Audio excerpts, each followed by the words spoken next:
I have my good days and I have my bad days, especially around the anniversary of her death. Those are my bad days. 32 years and this mother still grieves, holding on to pictures, letters, newspaper articles, and her daughter's jewelry. I wear her necklace and I feel a little closer to her when I wear her jewelry. But with every passing day, Karen Egolf says hope of her daughter's murder ever being solved fades further away.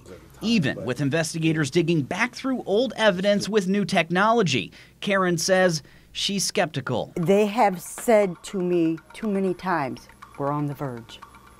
We're on the verge. Somebody's going to be arrested tonight. Somebody's going to be arrested tomorrow. We have what we need, and it never happens. We're looking at evidence that maybe wasn't submitted before that we did not realize we had.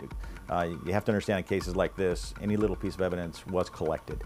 And maybe it was sitting in storage and before it was never tested because the technology wasn't there, or the technology is better today that we can test it, where before there was not enough sample to test. Al Williamson with the Indiana State Police. What are you looking for? Anything that would lead us to a suspect.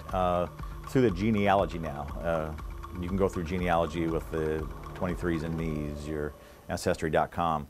You can look at that. If we have any DNA that we can extract, maybe we can look through them to say whose DNA is this or what relative of this can we now look into that wasn't there before. But the new technology isn't all related to DNA. Other pieces of evidence that weren't as reliable in the past could be re-examined. There's some advancements that I'm aware of that we're exploring with some of the trace evidence.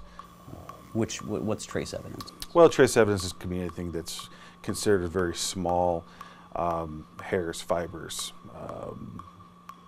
you name it. It's something that's extremely small, but it still applies to the linkage theory of, how are we linking this crime or person's location to the event itself. It's all evidence that could point back to potential suspects who've already been interviewed.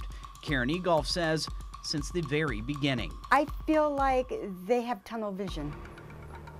All their thoughts are focused on two people, and they're not willing to look in any other directions. Do you know who those two people are? Yes.